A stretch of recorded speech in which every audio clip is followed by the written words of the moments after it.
Now, as the weapons die, something very important needs to happen. Everyone needs to loot and use the legendary weapons that they need for the next phases of this battle, and they have to do it fast, as the weapons despawn quickly after they've died. So, as soon as the Netherstrand longbow dies, the hunters need to loot and use it. All the rogue and DPS warriors loot the infinity blades and the warp slicers to dual wield them.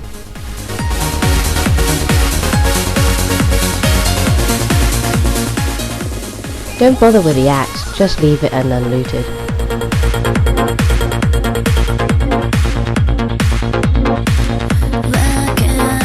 All tanking warriors loot the sword and the shield, and all casters loot the staff.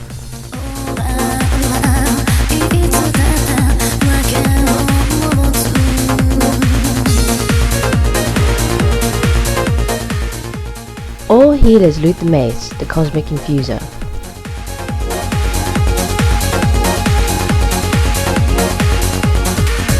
Some of the weapon's special abilities activate automatically just from using the weapon, but some needs to actually be activated. For example, the staff's special ability. So once you loot the staff, use as in click on it, as you would an active trinket, so you activate the special ability of it. The special abilities of these legendary weapons are vital now to the success of all subsequent phases of the battle. When phase 4 is about to pop, have all the shamans pop the heroism. This is not just to help the raid, but also to ensure if a shaman is mind controlled by the boss can't ninja heroism for himself and rape the raid, because it will be cooling. Phase 4, killing the boss. During phase 4, Kael'thas has a number of special abilities, all of which are circumvented using the legendary weapon's special abilities. Make sure the main tank has all the buffs on him at all times, i.e. the staff buff, the mace buff, etc. And of course the rest of the raid too, should they need it. And make sure the boss has all the debuffs stacked on him at all times too, i.e. from the bow, the dagger, etc. Every 30 seconds, 2 people will be mind controlled by the boss. As soon as this happens, a rogue or someone with a legendary dagger needs to dispel the mind control off this person fast, by hitting them with a dagger. Use your lowest white damage attack possible, or some non-damaging attack ability, so you don't actually kill the person, but just touch them with a dagger so you can break the mind control off them.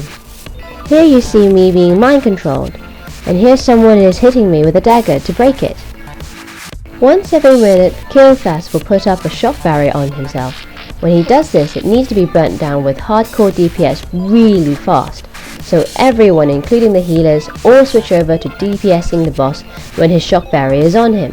It absorbs about 100k damage, and while it's up, no one can interrupt his spell casting, so you must get it off him really fast. While his shock barrier is up, the tank is going to take Pyro Blast attacks from the boss every 4 seconds, and these do 45 to 55k damage each. So what you must do is, while the whole raid is DPSing down the shock barrier on the boss, on the first Pyro Blast cast, the tank must use his shield special ability to absorb all the damage from the first Pyro Blast. Then, for the second Pyro Blast, you must have the shock barrier burnt down by then. This means you have to have it down within 7 seconds, so you can interrupt the casting of the second and any other Pyro Blast, which will happen after 8 seconds. This gives you a 1 second window, so no slacking. During this whole battle, the boss will summon phoenixes. When he summons one, run away from the place where it is spawning, so you don't take any damage. But once the phoenix has spawned, kill it fast. Put a tank on it, and you can put Curse of Exhaustion on it and other things too, to help you. When the phoenix dies, it will lay an egg, so kill this egg really fast before it can hatch into another phoenix.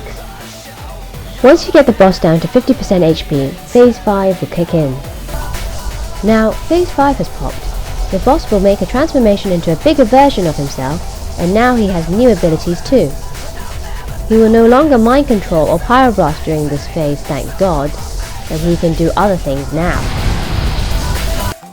Let us see how you fare when your world is turned upside down. Every minute or so, he will gravity lapse the raid, making you all fly up into the air for 30 seconds. While you're all swimming around in the air, he will shoot nether beams at you, doing around 2k damage to people. These jump from player to player like chain lightning, so make sure you spread out. Also, anyone who is within 8 yards of the boss during the gravity lapse phase will get hit with a nether vapor debuff which takes shadow damage into you. So when gravity lapse casts, make sure you swim away from the boss so you're out of range of getting this. When gravity lapse is about to run out, swim lower to the ground so you don't take full damage when you drop back to earth. By the way, when he does his shock barriers, just ignore them and wait for it to run out, because he doesn't do Pyro Blast anymore. Just nuke down the boss during phase 5. It's really pretty easy phase. Nuke, nuke, nuke, and you will kill them for sure.